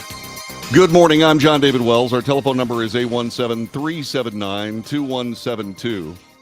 Reaction coming in from people saying that the president is willing to move the solar eclipse, but not willing to move the Transgender Day of Visibility. And yeah, it's, step into the spotlight. How can you step into the spotlight during a solar eclipse? So what did the president do? He just moved the solar eclipse. The solar eclipse will not occur on April 8th. It'll occur on April 10th because the president, for whatever reason, just doesn't want to ruin this remembrance that is such a big issue as far as he's concerned. People are saying, well, and I was talking about the thought process of the White House. I mean, they keep bouncing back and forth between reality and foolishness. Gary Olivier says there's no thought process in the White House or the sock puppet, which he uses as a term to refer to President Biden. He says that President Obama is calling all the shots. Do you think President Obama has decided to move the solar eclipse? Wow. Just tells you the depth of depravity. Yvonne says, reschedule the solar eclipse? Really? Well, all I can do is, look at the news and do the best I can with it. Let's see. JD, you didn't just say what the thought process of the White House is, right? And I go, yeah, I know. It's just one of those things. Look, the president can do what the president wants, but to put politics before celestial mechanics, before the universe, I mean, it's horrific. It's just absolutely horrific. So the women's championship game, National Basketball Championship, is going to happen either tonight or tomorrow night. But there was some real serious consternation on the part of that particular tournament that was brought about by a Los Angeles Times column. And that column developed some scathing criticism of the LA Times by the coach of the LSU Lady Tigers. And she, man, I'll tell you what, she came out with all guns blazing on this one. This is what she had to say regarding a column from the LA Times that was published before the LSU women's team took on the UCLA women's team in the national semifinal. Check this out. I saw an article. I didn't see it. Someone sent it to me. It was a commentary from the LA Times. I'm not sure if that young man is in here. You can criticize coaches all you want. That's our business. You can come at us and say you're the worst coach in America. I hate you. I hate everything about you. We expect that. It comes with the territory. But the one thing I'm not going to let you do, I'm not going to let you attack young people. And there were some things in this commentary, guys, that you should be offended by as women. It was so sexist, and they don't even know it. It was good versus evil in that game today. Evil? Called us dirty debutantes? Take your phone out right now and Google dirty debutantes and tell me what it says. Dirty debutantes? Are you kidding me? I'm not going to let you talk about 18 to 21-year-old kids in that tone. It was even sexist for this reporter to say UCLA was milk and cookies. Now, you women sit there and you keep your mouth shut if you want. I'm in the last third of my career, but I'm not going to let sexism continue. And if you don't think that's sexism, then you're in denial. How dare people attack kids like that? You don't have to like the way we play. You don't have to like the way we trash talk. You don't have to like any of that. We're good with that.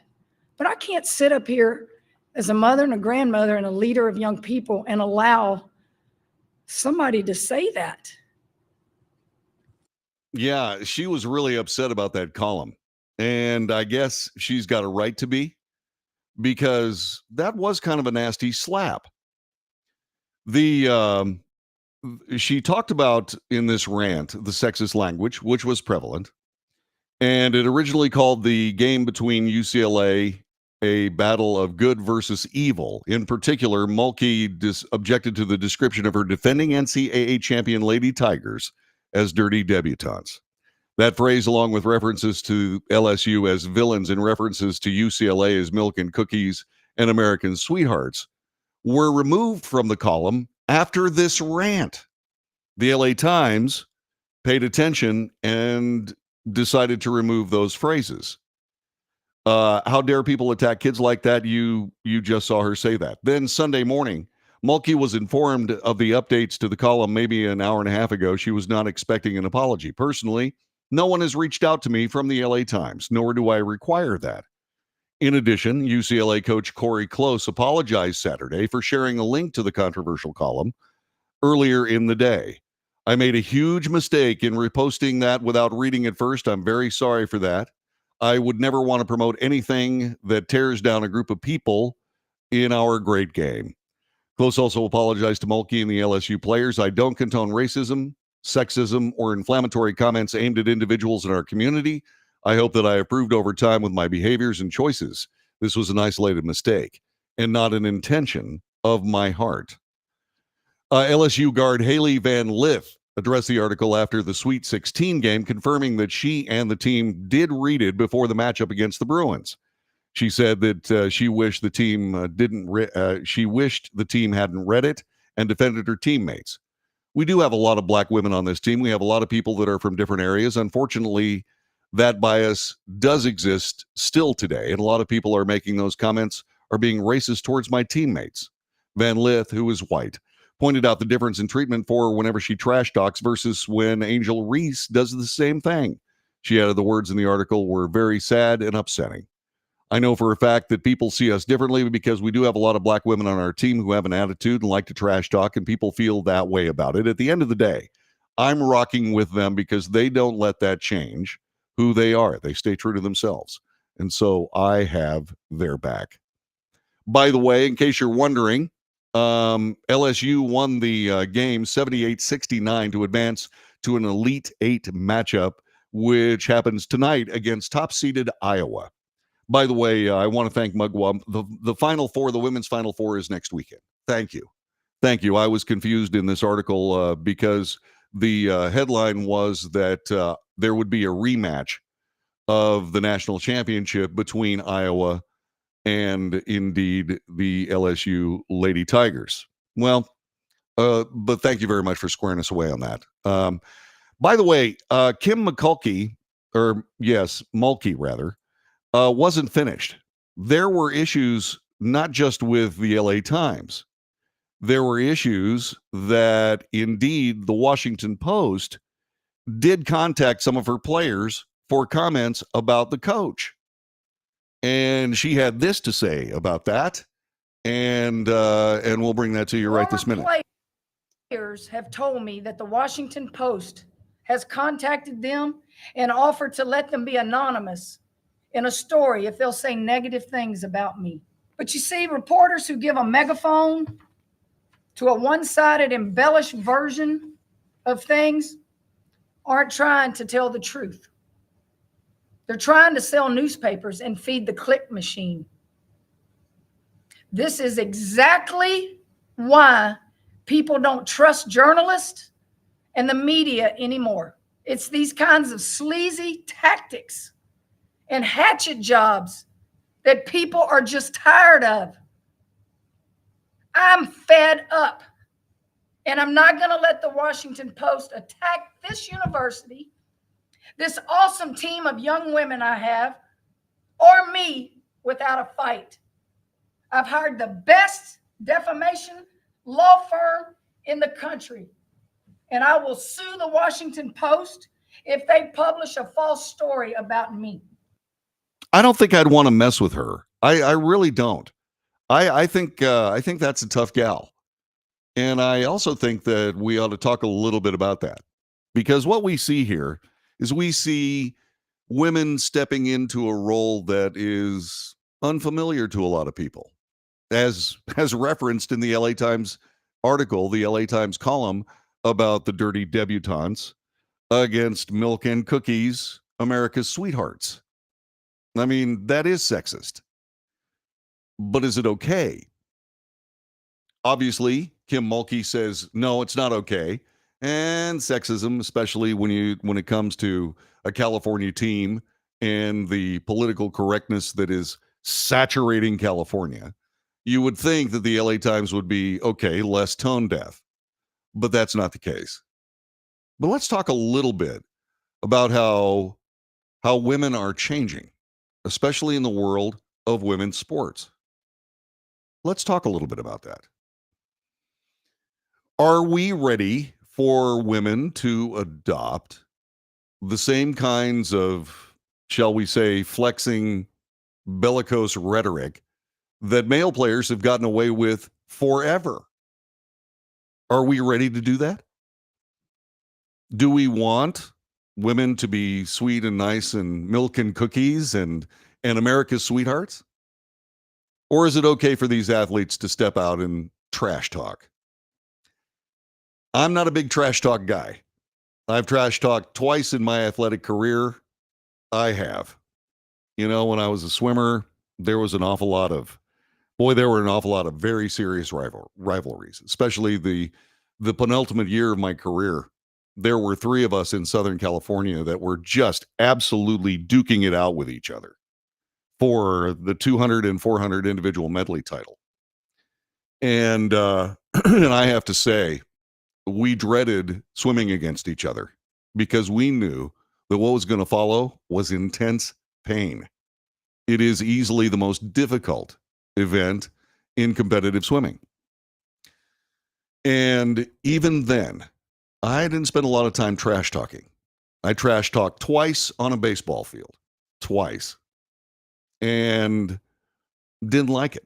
So I don't like trash talk in the first place. I believe you should let your athletic capability speak for you.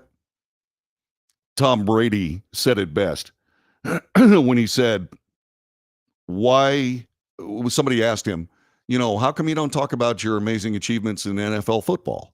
And he said, because it sounds so much better when other people say it. I mean, in my swimming career, was I quiet? Was I focused? Was I intimidating? Yeah, I was. Were those other guys equally so? Yeah.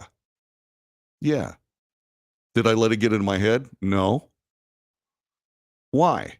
Is it because I'm tough and I just let my swimming do my talking for me?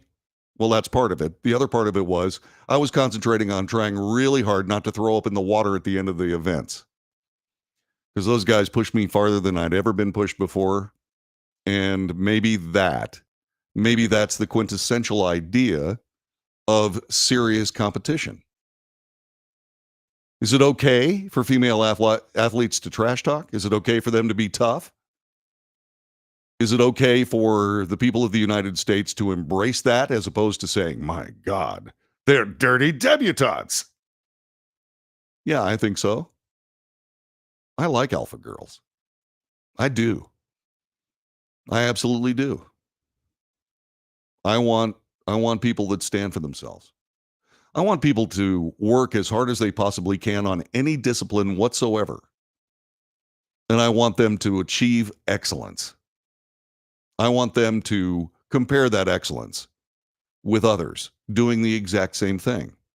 Competition is the crucible of excellence. And yeah, since college sports is arguably about training people how to deal with the realities of life moving into their professional careers, their professional lives, their non-athletic lives, yeah, I think people need to stand up and be tough. I do. I don't think that there's anybody that when the situation is right and when the situation is just, that baring your teeth, I don't think anybody looks bad doing it.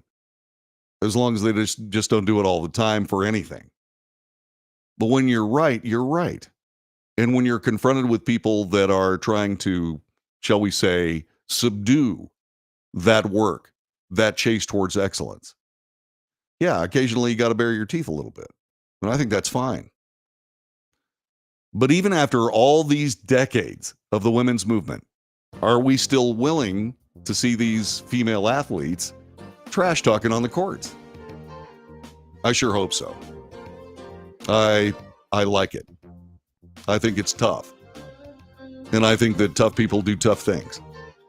And I also believe that maybe that trash talk will seek to, and this is one of the reasons why I have a problem with trash talking, because a lot of times what you can do is you can inspire your opponent who you're trash talking to succeed beyond their supposed limits.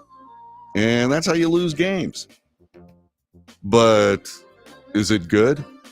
Yeah. All things considered, I think it's good. I think it's actually very good. This is the Wells Report. John David Wells, thanking you for being with us. What are your thoughts on that? What are your thoughts on dirty debutantes versus milk and cookies? Let me know. This is the Wells Report. We'll be back with more in just a moment.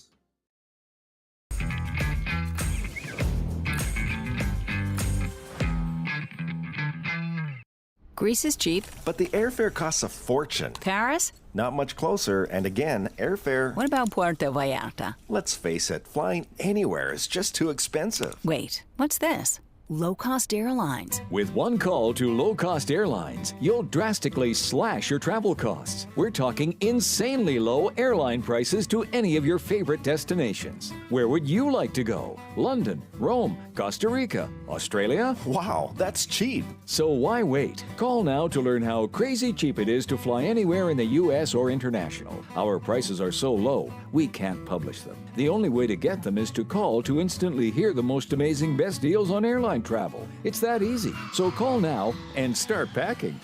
Call 877-512-3895. That's 877-512-3895. 877-512-3895.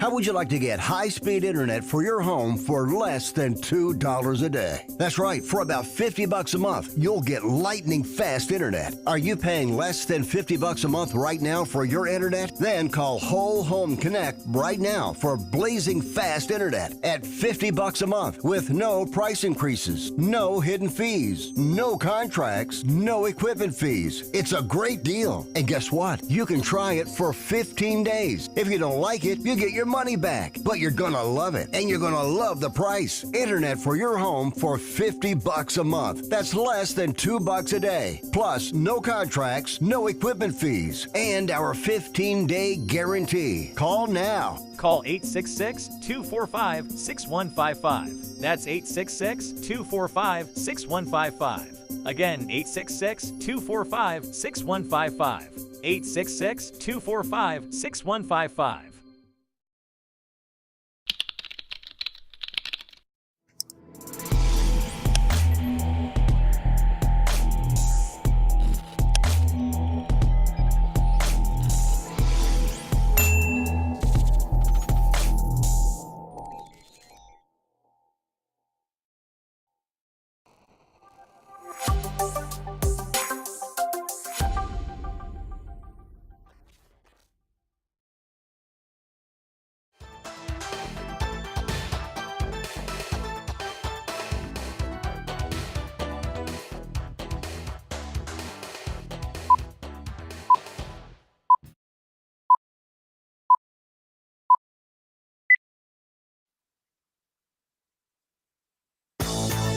This is the Wells Report. John David Wells, thank you very much for joining us today. If you find value in this broadcast, please share it with your friends.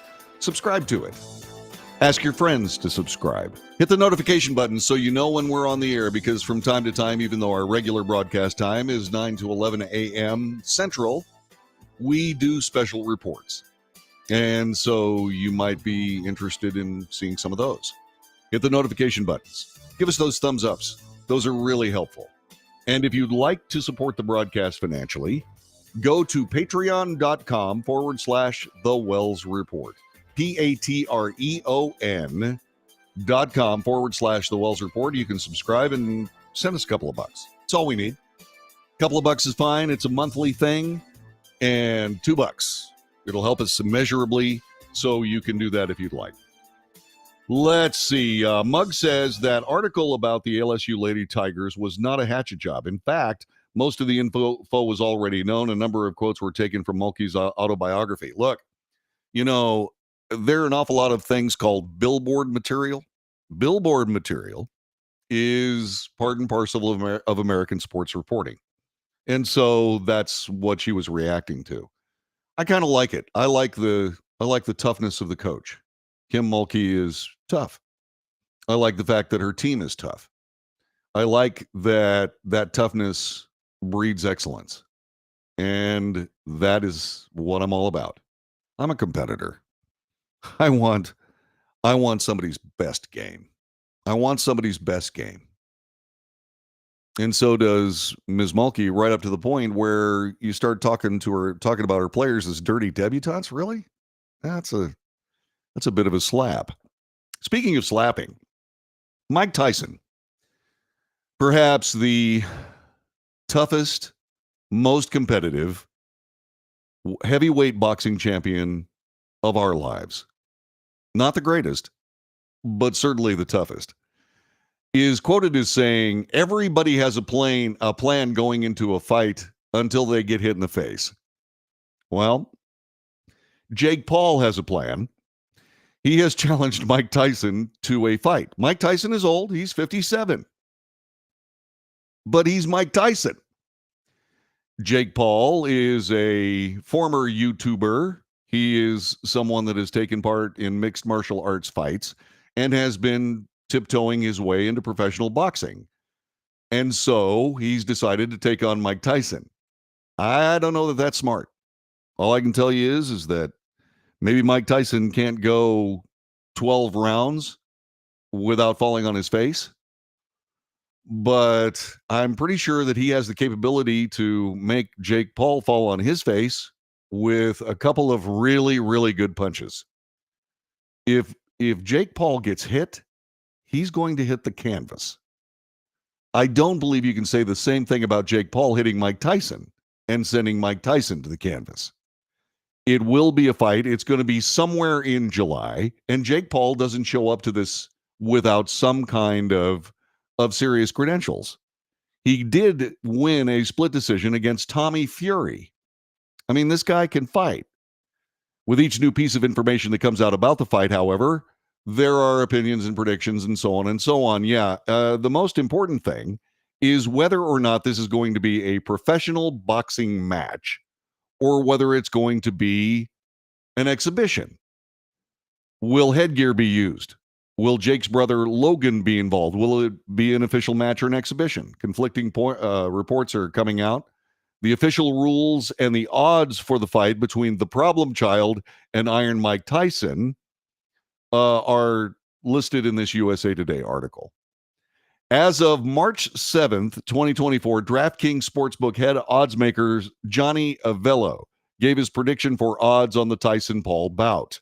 Jake Paul is minus 360. Mike Tyson is plus 300, which means that Jake Paul is an underdog. And why wouldn't he be? Man, if you're Jake Paul, okay, and you're a YouTuber, you're doing this kind of job and so on, and you can fight, and you got some fight matches to prove it and all that kind of stuff. If you lose, have you just finished your 15 minutes of fame? Or are you going to go down the boxing road and continue your career like many others who were knocked on their keisters by Mike Tyson did in their careers? I don't know. It will remain to be seen, but something tells me that if Mike Tyson connects on Jake Paul's face, the plan is going to go right out the window. So it has not been given an official designation. This is going to occur in Texas. It's going to occur in San Antonio. Cameron Davies is the promoter. He's claimed that he has spoken to a key member of the Texas Combatants sports staff. He's 99% sure that the Tyson-Paul fight will be classified as an exhibition, but that may not necessarily happen. It begs the question, what does an exhibition entail? Exhibitions held in Texas, which would be the case for Tyson-Paul, would mean that each round is only 2 minutes as opposed to the common 3 minutes. Both fighters will wear larger, heavier 16-ounce gloves rather than 10-ounce gloves. While that may sound more dangerous, the extra weight comes from additional padding, which would make the fight safer overall. Lastly, the exhibition does not have official judges to score the fight. Although the fight promoter must submit their official card at least 21 days before the fight, we could get an answer long before then, depending on when the promoter, Holden Boxing LLC, submits their card. If they're going to give Mike Tyson 2-minute rounds, I think that spells doom for Jake Paul, don't you? I mean, I'm older too. I'm not as good as I once was, but I am as good once as I ever was, to quote the late, great Toby Keith.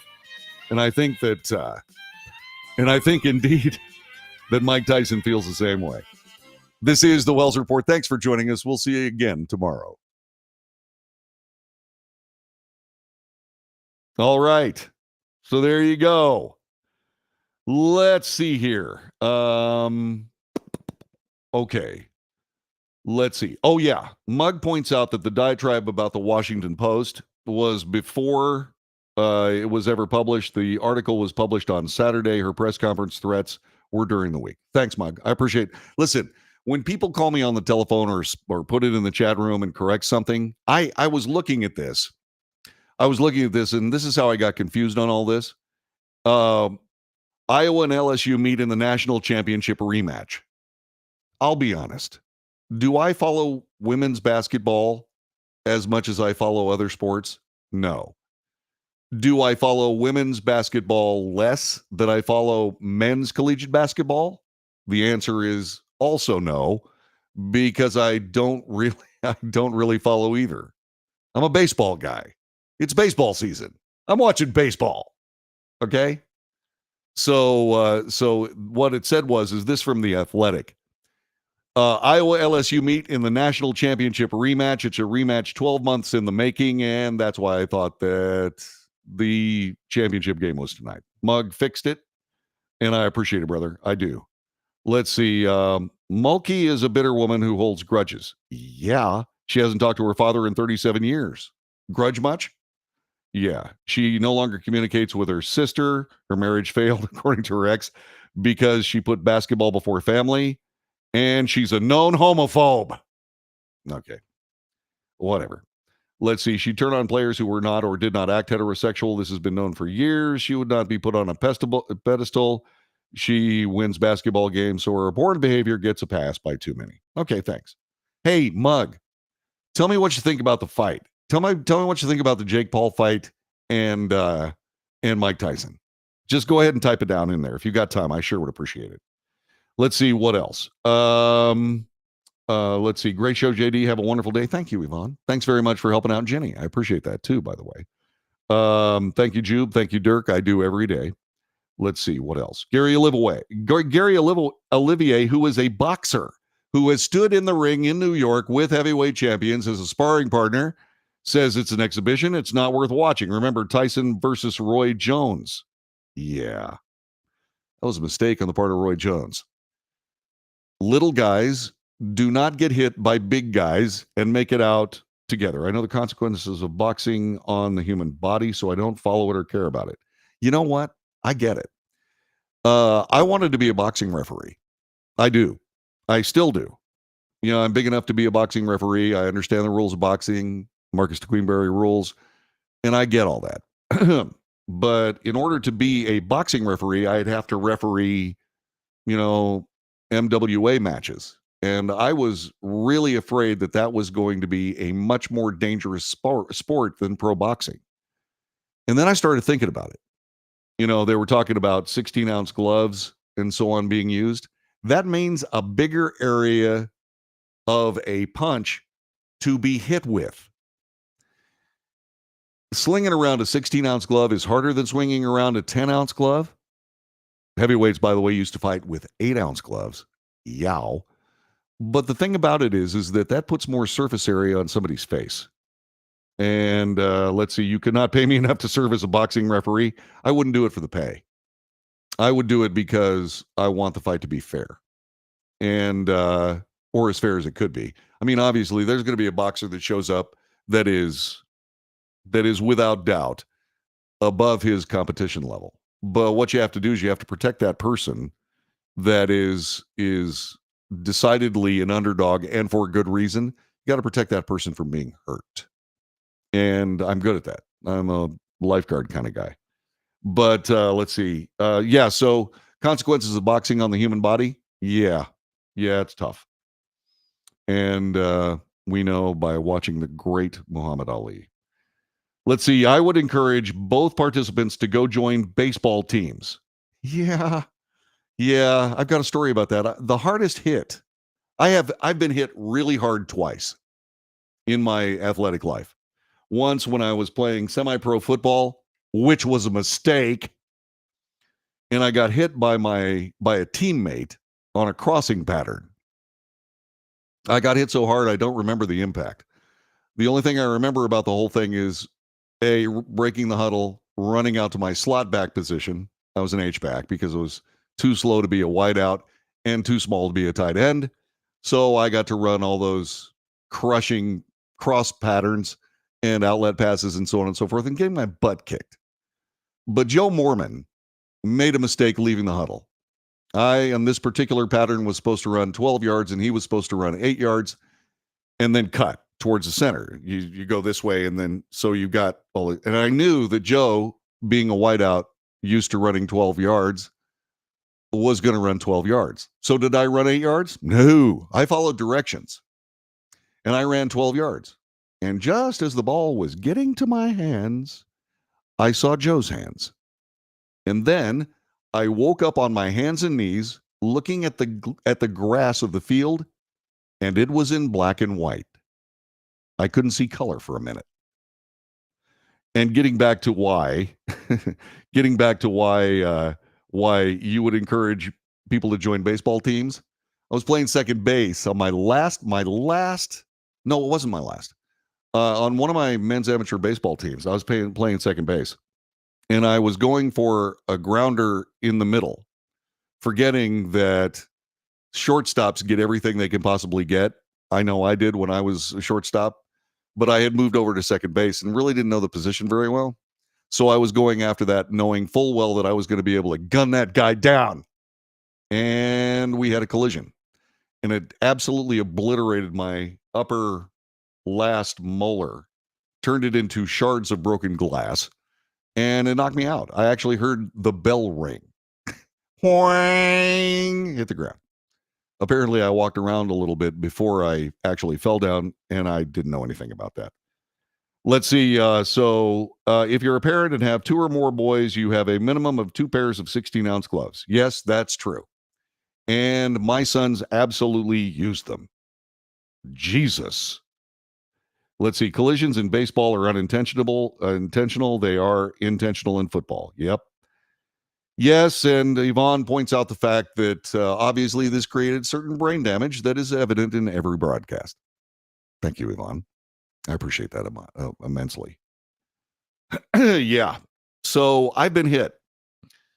Would I get into a boxing ring with Mike Tyson? No. Would I get into a boxing ring with Gary Olivier? No. Gary Olivier is not a pro boxer, but he plays one in the ring. I've seen him work a heavy bag. I'm not getting anywhere near that guy. I don't care if we're wearing 32-ounce gloves. I don't care if it's a pillow fight. I'm not doing it. I'm not doing it because, as Yvonne points out, I can't afford that. No, I know the 16-ounce gloves aren't pillows. I saw some 16-ounce. When I fought once, I did an exhibition fight. And the 16-ounce gloves that I had looked like big pillows. But now 16-ounce gloves look like boxing gloves. Instead of being pillowy, they're longer. And yeah, when you get hit with one of those, your plans change. Quoting Mike Tyson. Junior Seau and I were named to the all-decade California high school team of the 1980s.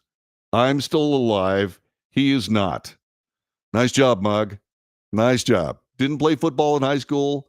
My mother forbade it.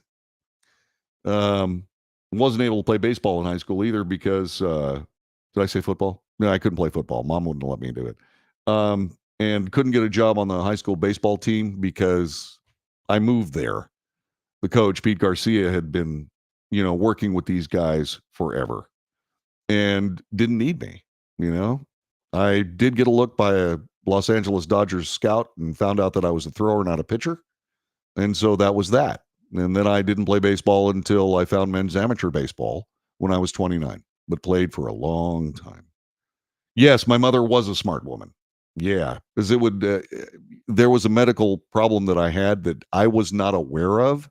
that she was aware of, and that would have been a very bad day. My mom would do otherwise, given a second chance. Yeah. Football's tough. Yeah, football's tougher than it ought to be. Maybe. There were people that said, you know what we should do? If we want to keep the injuries down in football, take away the face masks. Yeah, that would do it. Nothing is more rewarding than coaching Little League. That is a fact. That is an absolute fact. Played baseball in Little League, had a ball. Played baseball and men's amateur ball all around the country, had a ball.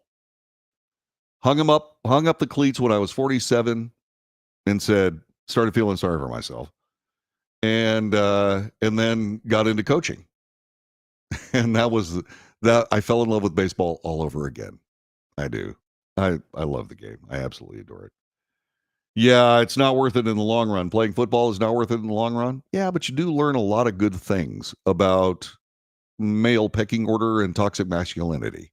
And that's, like I said, just like we were talking about the LSU Lady Tigers. I don't have any problem with alpha girls going out there and being alpha girls. Not at all. Let's see, I had 12-year-olds throwing 55-mile-an-hour pitches. Yeah, from, 50 feet, 6 inches, 50 feet, 3 inches, something like that. That's a fast pitch. That's in the upper 70s and 80s on a 90-foot base path. You can learn those things without subjecting your body and brain to lifetime damage. Yeah, but not everybody can join the Marine Corps. All right, you guys. Mug, thanks again. I appreciate you correcting me on that, man. It means a lot to me. It does. I go through, I don't know. I have on my rundown like 20 stories every day, and getting everything exactly right isn't necessarily doable, at least for as Yvonne points out, my obvious brain damage. But that being said, thanks very much for that. I appreciate it, brother. Okay, I got to go. I'm going to go do stuff. I have holly bushes to cut, and I have to decide whether or not I'm going to cut them in squares, which I can do pretty well, or cut them round, which I don't do very well. I did that a few years ago. One ended up looking like an Oompa Loompa. The other one ended up looking like an egg. So I'll probably just make it square. Yeah, that's probably what I'll do. All right, guys. God bless you. Thank you once again. Support the broadcast. It means a lot to me, and I'm